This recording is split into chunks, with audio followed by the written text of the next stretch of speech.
ഇത് രാമേട്ടന്റെ വായനശാല. ശരിക്കും വായനശാലയല്ല കേട്ടോ, സ്വന്തം വീട് രാമേട്ടൻ വായനശാലയാക്കിയതാണ്.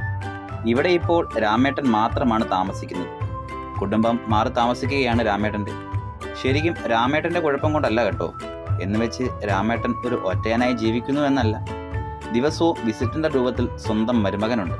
പിന്നെ ഇടയ്ക്കിടയ്ക്ക് രാമേട്ടനെ കാണുവാനായി കക്ഷിയുടെ സ്വന്തം ഒരു ഗ്യാങ്ങും വരും. അങ്ങനെ തനി നാട്ടിൻപുറത്തുകാരുടെ ഒരു കൊച്ചു തമാശ നിറഞ്ഞ കഥയാണ് വളരെ മനോഹരമായ ആചാരം.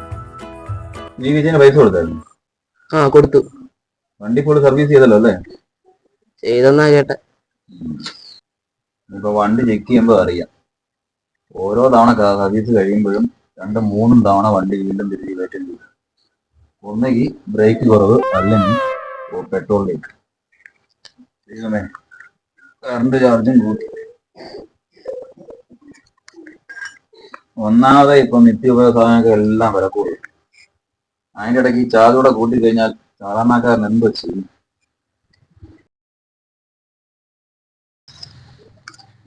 നീ കടയിടുന്ന കാര്യമൊക്കെ എന്തുവായി? ഉടനെ ഉണ്ടാവും. നാരങ്ങോളം മുറുക്കാനായിട്ട് ചെറിയ സെറ്റ്. ഇതിന്റെ ഇടയ്ക്ക് നിനക്ക് നാരങ്ങ പിഴിയാനൊക്കെ സമയം കിട്ടും. ഒരാളെ നിർത്തണം.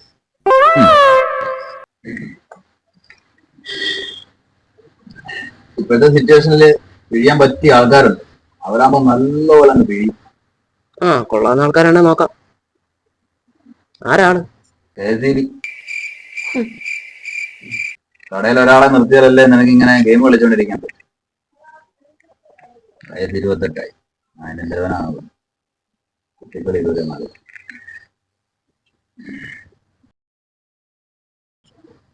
അതിന്റെ ഇടയ്ക്ക് KCBന്റെ പേര് പറയുന്നുണ്ട്, കറണ്ടുണ്ട്. ജനങ്ങളെ ദ്രോഹിക്കാതെ നീ ആ KCBക്കാരൊന്ന് വിളിക്കും.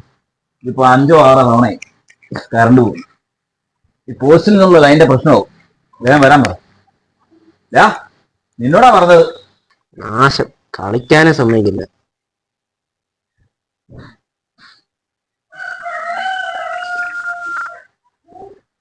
ഹലോ, KCB അല്ലേ? ഇവിടെ ഈ വായനശാലയിലെ ലൈൻ്റെ എന്തോ പ്രശ്നമുണ്ട്, അത് വേഗം വന്ന് ശരിയാകുന്നു. ഹലോ ഹലോ, നമ്മളേതാണ്ട് പറഞ്ഞ പോലെ അവന്മാരെ പാവം. ആരാടാ ഫോൺ എടുത്തേ? ആർക്കതി എന്തോ പറഞ്ഞെന്തോ ഒരു എന്തൊക്കെയോ പറഞ്ഞാല് കട്ട് ചെയ്തു. എന്നാ പിന്നെ പിൻവാതിൽ നിയമനം കിട്ടിയതെങ്കിൽ കൂടെ ആയിരിക്കും. അമ്മനി ഫുഡ് എടുത്ത് കഴിക്കും. നീ അവിടെ വെക്ക്, ഞാൻ വണ്ടി നോക്കട്ടെ. സർവീസ് ചെയ്തിട്ട് വണ്ടി നോക്കിയില്ലെങ്കിൽ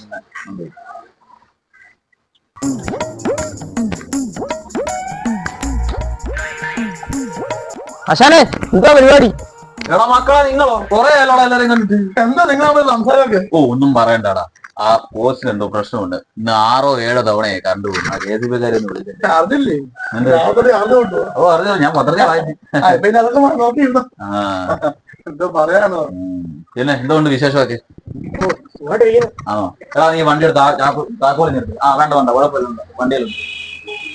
ചന്ദ്രപ്പോ, പിന്നെ എന്താ ഉണ്ടാ വിശേഷം? നിന്റെ രാഷ്ട്രീയ പ്രവർത്തനമൊക്കെ എങ്ങനെ പോകുന്നു? ഇങ്ങനെയൊക്കെ പോകും. ഈ പ്രാവശ്യവും നിങ്ങളുടെ സർക്കാർ തന്നെ അധികാരത്തിൽ വരുമോ? എന്ത് ചോദ്യമാണ് ചോദിക്കുന്ന രാമേട്ട? പ്രഗത്ഭരായിട്ടുള്ള മന്ത്രിമാരുള്ളപ്പോ നമ്മൾ അധികാരത്തിൽ വരും. ഭയം അന്ന് കയറിയപ്പോഴേ ഭൂതാകറു. ഞാനൊന്നും പറഞ്ഞില്ലടോ. അവനോടെ ചോദിച്ചു കവറിനകത്ത് എന്തോ വന്നു. അവൻ പറഞ്ഞു വഴവാന്ന് പറഞ്ഞു. അതേ ഉള്ളൂ. ചന്ദ്രപ്പോ മന്ത്രിമാരൊക്കെ പറയുകയാണ്. സത്യം. എന്റെ വിജയ, നിന്നെ ഇതിനൊന്നും കൊള്ളില്ല എന്ന് വീണ്ടും വീണ്ടും നീ തെളിയിച്ചിരിക്കുകയാണല്ലോ. എടോ, വണ്ടിക്ക് തീരെ വീണ്ടും ബ്രേക്കില്ല. പേടിക്കണ്ടേടാ, പുള്ളിയുടെ വണ്ടി പണിയുന്ന ആളിനെ. ആ KCBക്കാരെ ഒന്നൊന്ന് വിളിക്കേ. എന്റെ പൊന്നു ചേട്ടാ വരണ്ടേ? എല്ലാം ശരിയാക്കി തരാന്ന് പറഞ്ഞപ്പോ ഇത്രയും പ്രതീക്ഷയില്ല. അനുഭവിച്ചോ? എന്തോ ഈ പ്രാവശ്യം വണ്ടി എല്ലാം ശരിയായി. ആ ശരിയാക്കലാണല്ലേ? സത്യം പറഞ്ഞാ നിങ്ങൾ വന്നപ്പം കറണ്ട് ബില്ല് കൂട്ടേണ്ട കാര്യം ഞങ്ങൾ സംസാരിച്ചത്. എന്ത് ചെയ്യാൻ പറ്റും? ഇപ്പം കൂട്ടി അനുഭവിച്ചല്ലേ പറ്റത്തുള്ളൂ നമ്മളെ പോലുള്ളവർ. ലൈറ്റ് ഓഫ് ചെയ്ത കുറുവാ സംഘം, ലൈറ്റ് ഓൺ ചെയ്ത KCB സംഘം. കൊള്ള സംഘങ്ങളിൽ നിന്നും മലയാളികൾക്ക് മോചനമില്ല. നീ എന്നത് പറയണം. സ്വന്തം പറഞ്ഞ നീ തോന്നുവാണോടാ? പോയെടുക്ക അബ്ദുർക്കനെ നീ ഇങ്ങനെ കളിയാക്കാറ്. അങ്ങോട്ട് പോയി ഉമ്മാടാ, നീ പഠിക്കണ്ട. ഞാൻ പൊതുവെ എല്ലാവരുടെയും അഭിപ്രായം പറഞ്ഞതേ ഉള്ളൂ. ബോർഡിലിപ്പം 10ാം ക്ലാസ് തോറ്റവർക്ക് 1 ലക്ഷം രൂപ സാലറി എന്നാ പറയുന്നത്. ഞാനും ഒന്ന് തോറ്റാ മതി. PSC കൊണ്ടൊന്നും ഒരു കാര്യമില്ല. നീ ഇങ്ങ് വന്നേ പറയട്ടെ.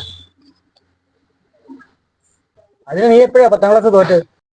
5ാം ക്ലാസ് 8 തവണ തോറ്റപ്പോൾ താടിയും മീശയും വളർന്ന മാമന്റെ കൂടെ ഇരുന്ന് പഠിക്കാൻ പിള്ളേർ തയ്യാറല്ലെന്ന് പറഞ്ഞപ്പോൾ സ്കൂളിൽ നിന്ന് പറഞ്ഞു വിട്ടതല്ലേടാ നിന്നെ. മിണ്ടരുത്, ചുപ്രവും. അടിമയുടെ സ്ഥാനത്ത് തന്നെ നിന്നാ മതി. മതി മതി മതി, രഹസ്യമൊക്കെ പിന്നീടാ. എടാ നമുക്കേ നമ്മള് കുറെ ആയില്ലേ നമ്മുടെ നാട്ടിലൊന്ന് പോയി പഴയതുപോലെ ഒന്ന് മുങ്ങി നമുക്ക് വിട്ടാലോ? വാടാ ചന്ദ്രപ്പാ, വാ വാ വാ, റെഡിയാ, വാ.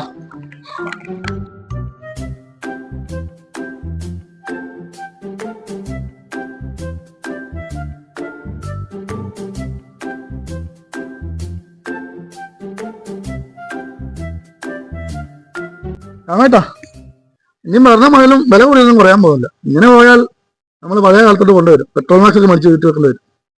പെട്രോൾ മാക്സ് കത്തിക്കാൻ പെട്രോൾ വാങ്ങാനും കഴിയത്തില്ല മോനെ. പെട്രോൾ മാക്സ് എത്തിക്കാൻ പെട്രോൾ അങ്ങനെ വരും. സുമാറൊന്നും പറയാനില്ലയോ? പ്രതിരോധ ശേഷിയോ? അല്ല, ഞാൻ പ്രതികരണമല്ലോ. മാറ്റി പിടിക്കണ്ട കേട്ടോ. എന്തുവാടേ നിന്റെ അടിമ എന്തുവായിരുന്നു? അങ്ങായി. എടാ സോമ, ആ ഈ വൈദ്യുതിയുടെ ചാർജ് കൂട്ടി. ആ അപ്പൊ അതിന് ആരോണ്ട് പറയുന്നത് കേട്ടോ, ഈ സ്റ്റേറ്റുകാർ വന്ന് കൊള്ളയടിക്കുന്ന ഒരുപാട്. ആ കേസ് അറിയില്ലേ? കൊള്ളാം. അതാരാ? അത് മറ്റൊരു കൊള്ളത്തന്നെ. സുഹൃത്തുക്കളെ, വൈദ്യുതി നിരക്ക് കൂട്ടിയതിൽ പ്രതിഷേധിച്ച് ഞങ്ങൾ ഇന്ന് വൈകിട്ട് ഒരു പ്രതിഷേധത്തിന് തയ്യാറാകുകയാണ്. ഈ പ്രതിഷേധം ഒരു ജാഥയായി. ജാഥയോ? ആ, ഒരു ജാഥ എന്നല്ലേ പറഞ്ഞുള്ളൂ. പോസ്റ്റ് ഓഫീസിന് മുമ്പിലേക്ക് ഞങ്ങളുടെ പ്രതിഷേധം കാണിച്ചു കൊടുക്കും. അവിടെ സുമാരം, നമുക്ക് നമ്മുടെ പണി തുടങ്ങാം. എടാ ഭരിക്കുന്നത് അവന്റെ പാർട്ടി, അതൊന്ന് പറഞ്ഞു കൊടുക്ക എന്റെ സോമ. അതിനുള്ള ബുദ്ധിമാർക്ക് വേണ്ടേ? എന്ന് പറഞ്ഞാലും അങ്ങോട്ടല്ലേ. അല്ലേട്ടോ, ഒരു മിനിറ്റ്. ഈ പ്രാവശ്യം നമുക്ക് കര കയറാൻ ഭയങ്കര പാടായിരിക്കും അല്ലേ? ഒരു കുഴപ്പമില്ല. ഇലക്ഷൻ ആകാറാകുമ്പോൾ കിറ്റ് കിട്ടും. കിറ്റിൽ അണ്ടിപ്പരിപ്പ്, പപ്പടം, ക്രീം ബിസ്ക്കറ്റ് കൂടാതെ ക്ഷേമ പെൻഷൻ. എന്താ കിട്ടിയാ പുളിക്കൂ? എന്നിട്ടും പ്രഭുത്വ വോട്ട് നൽകിയതിൽ വല്ല കുറവുണ്ടോ? ഓ ഇല്ല. അതാണ്. എന്ത് മനോഹരമായ ആചാരങ്ങളല്ലേ. പിന്നല്ലാതെ, ഇതൊക്കെ ഇത്ര ഉള്ള മോനെ.